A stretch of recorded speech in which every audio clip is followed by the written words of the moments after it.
From the Bhagavad Gita, if there should rise suddenly within the skies sunbursts of 1,000 suns, flooding earth with beams undeemed of, then might that Holy One's majesty and radiance dreamed of. That light is permeating our bodies, our minds, everyone around us, this whole world that we live in. It is a constant presence, but we don't see it. We have to grow to the point where we can understand that it even exists. This Bible reading, the light shineth in darkness, and the darkness comprehended it not, reminds me of this little YouTube video clip that I saw. And it was of a man holding a baby, and he was staring into the baby's eyes. And the baby was completely Google-eyed, staring back. And the man was basically holding the baby and talking to him and giving him a little lecture on philosophy, science, physics. You have atoms in your body that are from starbursts that, stardust from the sun that exploded billions of years ago, and the baby is looking at him. Okay. Not understanding a word. Just knowing he was being held and talked to, which was a good thing. That's the light of truth and science and physics shining in the darkness of a little baby's consciousness, and the little baby comprehendeth not. But we don't think the baby is bad or wrong or anything. We think the baby is actually incredibly smart. He's processing all this vast amount of information and growing at a tremendous rate of speed. It's almost magical how babies grow and assimilate and learn. So that darkness doesn't deserve our judgment. It's an emerging consciousness. That's what the baby is, an emerging consciousness. And that's what we all are. We can't speed up our growth, except through Kriya Yoga, but we can't speed up that natural evolution like the baby is going to learn and grow and become an intellect in time that will understand all that philosophy and science and physics. It's no problem, but it's a natural progression. That's why we need to be very patient with ourselves and with everyone around us, knowing that everyone is growing at their own rate in a natural evolution. That's one of the reasons why I love the Festival of Lights so much, because it gives us in poetic form every week that reminding of what the true reality is, that we are on this journey towards self-awareness, towards self-expansion. As the festival says, passage through dim corridors of waking consciousness to emerge at last into perfect light, into perfect joy. That is our reality. That's what we're growing into. And as that passage in the festival implies, we're going through that corridor of waking consciousness, and with free will, we can choose to sit down there. We can build a house in that corridor and just hunker in and not go anywhere. We can stay in that dim awareness, or we can choose. And that's the thing that we have to remember. The baby is automatically, through his design, through this God-given power, is assimilating and growing. But then we get to the point where we can start to discriminate. Oh, this is good. This is bad. If I act this way, I get not a result that I want. If I act this way, oh, there's joy. There's an American Indian story that I love. The grandfather is talking to his little grandson, and he says, "My son, inside every human being, there is a battle raging. There are two wolves warring with each other inside of every human being. One wolf is evil. He's ego and hatred and anger, judgment. And the other wolf is goodness, love and caring and generosity, selflessness." And the little boy thought about this for a while, and then he said, "Well, grandfather, which wolf wins?" And the old man said, "The one that you feed is the one that wins." So we have that choice ahead of us every day. Are we going to get lazy, sleep in? Are we going to get up, meditate, energize, do yoga? Are we going to try? Or are we going to just say, "Oh, well, my mind is restless, so I'm not going to try to meditate"? Meditation is for restlessness. That's what you do to calm the restless thoughts. But there's a million choices that we make every day. Are we going to go out drinking with our friends? Or are we going to study the scriptures and be with those friends? What are we going to choose? Which wolf are we going to feed?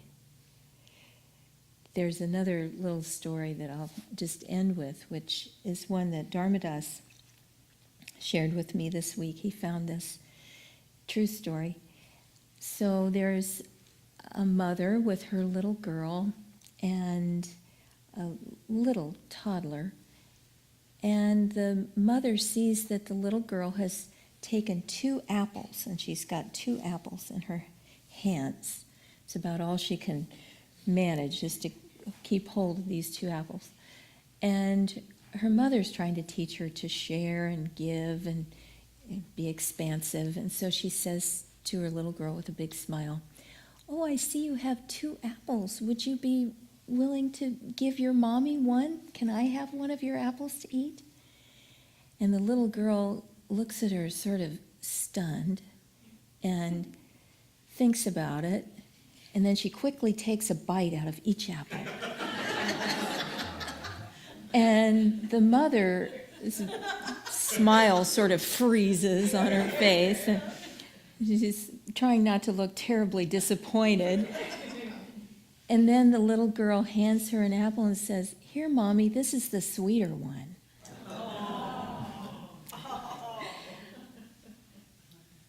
God is doing that very thing with us.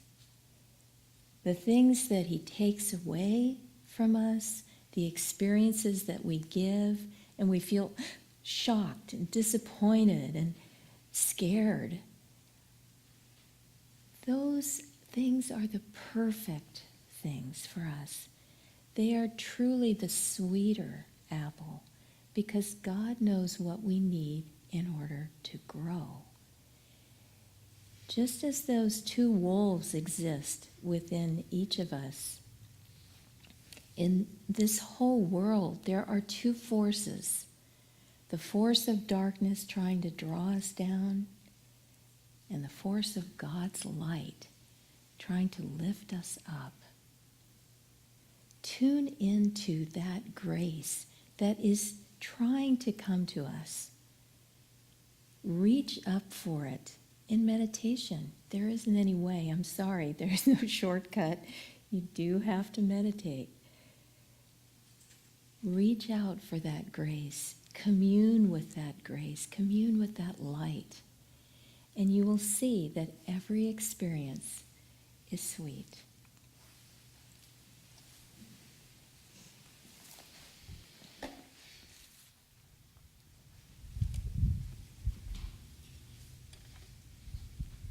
I'd like to begin by singing a song for you that I am going to speculate, go out on a limb here. 35 or 40 years of Ananda, Sacramento. I bet this song has never been sung here.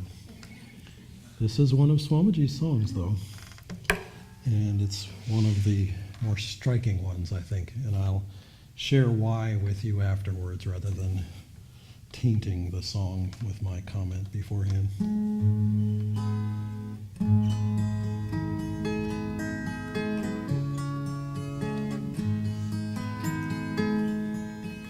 One day when I was roaming alone across the lea, I thought I heard a sad, sweet voice declare these words to me. Declare these words to me. Young man, where are you roaming? Alone across this barren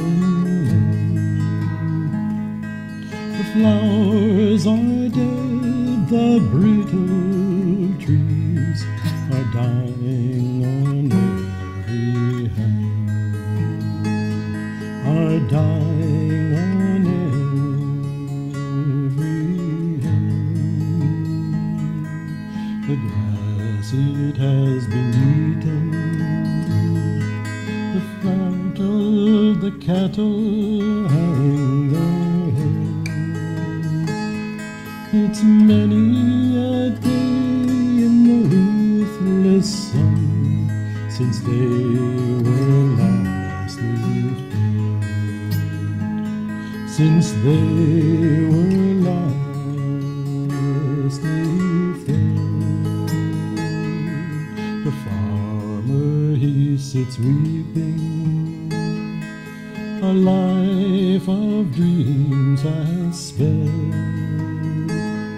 His true love shared it to the end.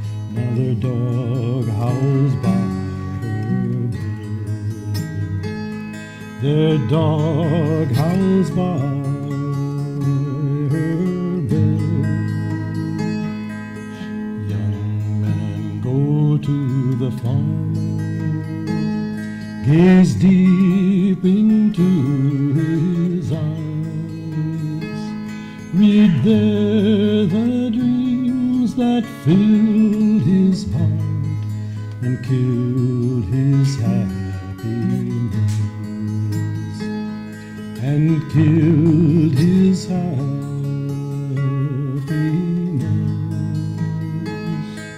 For life he thought these meadows would give to be his own.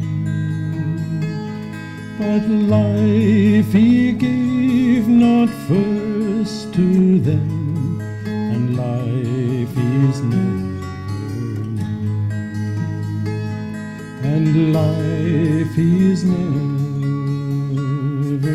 known. For peace he thought these meadows would give to be his own. But peace he gave not first to them, and peace he's never known, and peace he's never known. For joy he thought these meadows would give to be his own. But joy he gave not first to them, and joy he's never known, and joy he's never known.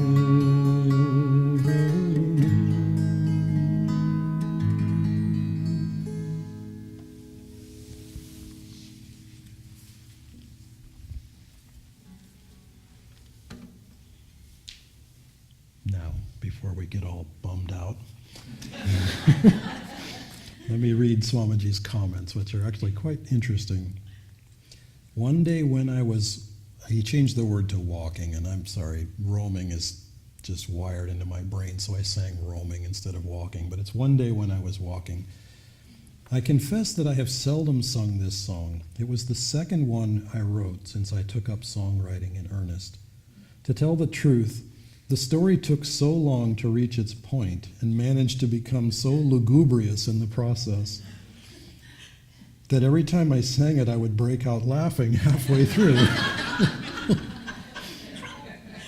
Please forgive the despairing picture I paint here. The melody is still beautiful in my opinion, and the moral it points out in the last 3 stanzas is deeply worthwhile. The secret of true art, I maintain, is empathy untainted by personal involvement of the emotions. I was perfectly cheerful as I composed this song. My description of hopelessness and misery, hopeless misery, was all the truer and more valid, I believe, for my lack of any personal identification with it. So Swamiji wrote that in the book, I've Passed My Life as a Stranger, and I'll say a little more about that after I finish the second part of this. And the second thought that he shared is coming from a book that he wrote just before he left the body called A Tale of Songs. This song was the second that I wrote. It is a sad song, but I recall that I felt particularly cheerful that day. It expresses the aridity, the aridness, in other words, the aridity of a life lived without God. The song sounds gloomy, I know. Its rhythm and even its melody are indeed sad. Its message, however, is actually anything but sad.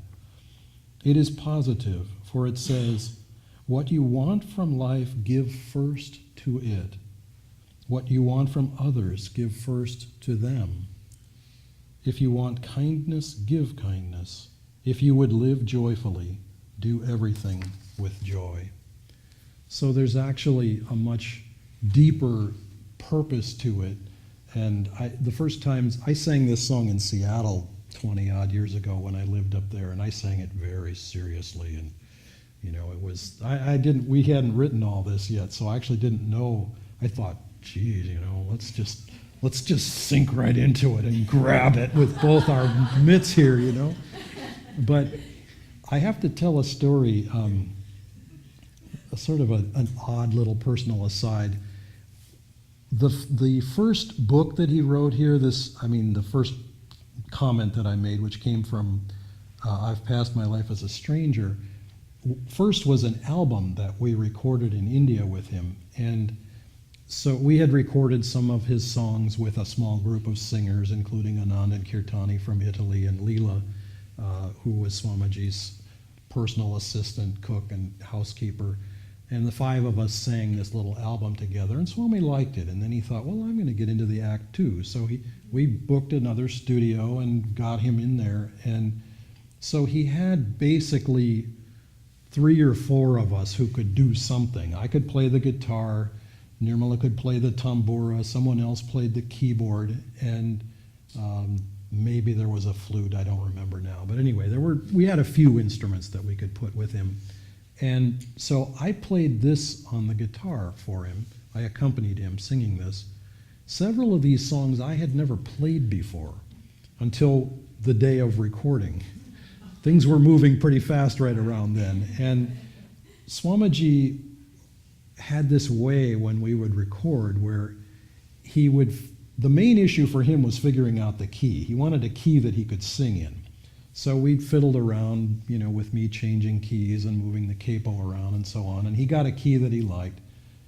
And then we would sing one measure, perhaps. And, okay, all right, let's record. And so, boom, we'd be recording.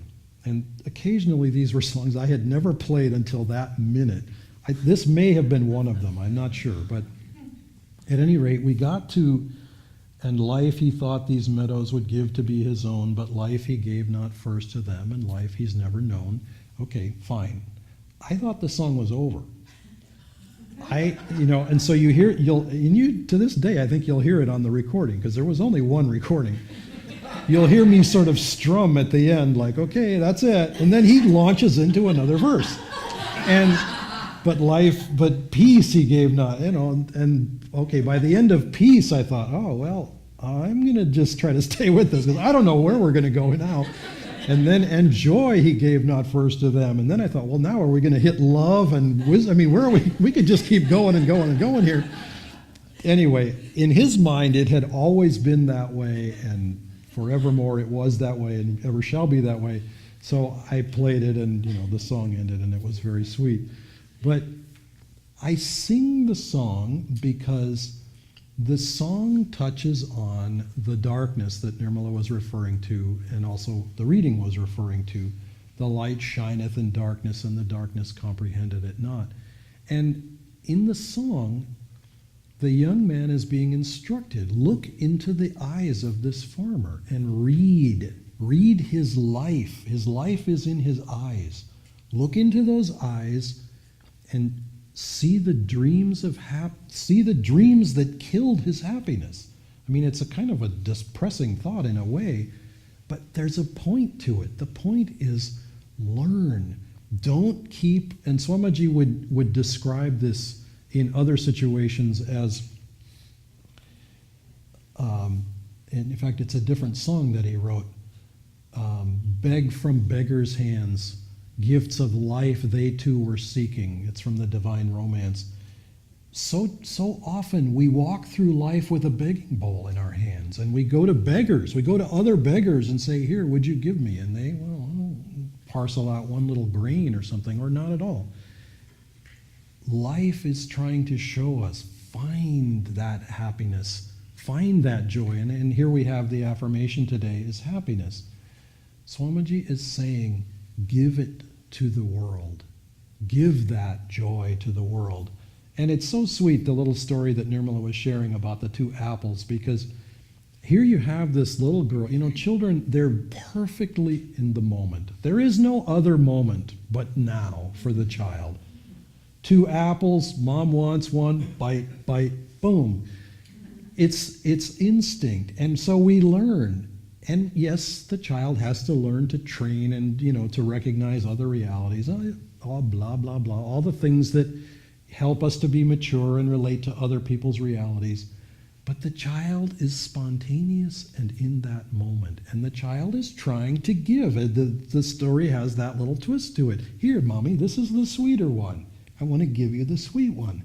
And we have to, in our way, go ahead and bite the two apples. Yes, it's a little weird to give somebody an apple that's already bitten into, and you wouldn't do that with anybody but Mommy. Okay, fine, that's fair. But to give that sweetness first is what returns it to us. Because, yes, we need to meditate, as Nirmala pointed out. That is how we can look into the eyes of that farmer. That's how we can look into the eyes of life and discern, okay, go through this doorway, it works out really well. Go through this doorway, not so much. Take this path, not so much. Take the path that leads to that, because we're allowed to have happiness. We're allowed to be happy. But let's have the kind of happiness that's not dependent on the weather, that's not dependent on whether people are nice to us, whether life seems to be nice to us, because sometimes it's not. Sometimes it's challenging and we grow. Sometimes, it's kind of fun to be singing this song on a day when we're supposed to get a deluge of rain and everything around us is green. If we were singing this last August, and Jesus, whoa, you're just a little too close to home here, It's really brown and it's really just pretty hot out there. We live in a green paradise within. And to the degree that we water that paradise, that we tune into that paradise, we can also live it outwardly. And that's the message, or that's the balance in a way, because yes, we need to meditate, because that teaches us where to go and what we find in there. But we're also called to lead a life. We're also called to have a role in this world. And whatever that role is, that's fine. But let's first give whatever it is that we're seeking most deeply. Last night I mentioned a little phrase that I saw recently. There are two important days in your life. The day you were born, okay, because you came into this world. Astrologically, it's really, really important, as we might know. But there's another important day in this life. And yes, you could say it's the day that you leave the body, but the answer is actually a different one. The answer is the day you learn why you came into this world. That's a really important day. And meditation helps us to learn, why did I come into this world? And what am I here to do about it? And how can I be in this world in such a way as to fulfill that purpose that I'm here in this world to fulfill? What is it that I'm seeking? In the case of the farmer in the song, it's life, it's peace, and it's joy. You could fill in the blanks in a unique way that applies particularly to you. It may be wisdom, it may be harmony, it may be calmness or divine light. It could be something else entirely. Whatever it is, find a way to give that. I remember years ago when I worked in the Crystal Clarity Publishing House, Swamiji's publishing house at Ananda Village. I had read this business strategy, which was, this was in the dot-com era, this was before the dot-com bust of 2000, when everything kind of came falling down. And people, all these companies were sprouting up, and they were basically giving away everything, which is a really cool strategy when you turn into Google or you turn into one of these other massive companies that can give away their services and make a fortune doing it. But I suggested this to the manager at the time, that whatever it is you want, give it away first. And she looked at me like, so what are you saying? Like we should give away all our books for free everywhere and somehow that's going to make us money? I said, well, no, that's not quite what I mean. But for us, so often in our lives, we will say to life in subtle ways, not usually overt ways, we will say, no. You give me the joy first. Then I will smile, I will be happy, and I will give it back. And life will teach us eventually, or soon, depending on how eager we are to learn the lesson, that if we prime the pump first, the whole thing works out a lot better. And that little story that Nirmala was telling about the guy, I haven't seen that video. It'd be kind of fun to see the Mr. Lecturer talking about physics to the little baby. We are that baby, and we have to be relaxed enough to accept that, yes, life may tell us things that we can't understand at all right now. It just goes sailing right over the top. But sooner or later, we are ready to reciprocate. We are ready to respond. And it comes out in such a natural way. So let us first give that joy. Let us first give that love. Because even if it takes time to come back to us, we have to have the faith to sort of stick with it. You plant the little seed in the ground and a day goes by, nothing happens. A week goes by, nothing happens. Maybe 2 or 3 weeks go by, and finally you see a little sprout there. Some of them take a long time. And you have to be patient. You can't just start digging it up and going, hey, what's going on under here? Come on. Have the faith and the patience to know life will respond. But the most important thing is, what are we giving? Because when we're giving out that joy, that's when we actually have it. That's when we can claim it. As long as we're giving it, we own it. And we have it because it's passing through our hearts and our minds. And ultimately in meditation we can have it permanently.